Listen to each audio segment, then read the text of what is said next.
এগুলো খুব খারাপ অভ্যাস। আরেকজনকে কাফের বলা, মুশরিক বলা। আপনি যদি কাউরে কাফের বলেন, সে যদি কাফের না হয় আপনি নিজেই কাফের হয়ে যাবেন।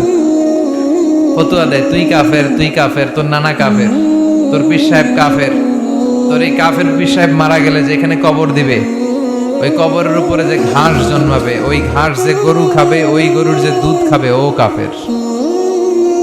আছে না এরকম ফতুয়া? এই দেশের জাতীয় খেলার নাম কি জানেন? হাডুডু। টাইনে আপনারা নিচে নিয়ে আসবে। এদেশে কেউ আগাইতে চাইলে আরে উঠতে দেয়া যায় না, কেউ উঠতে চাইলে ওরা টাইনে নামায়।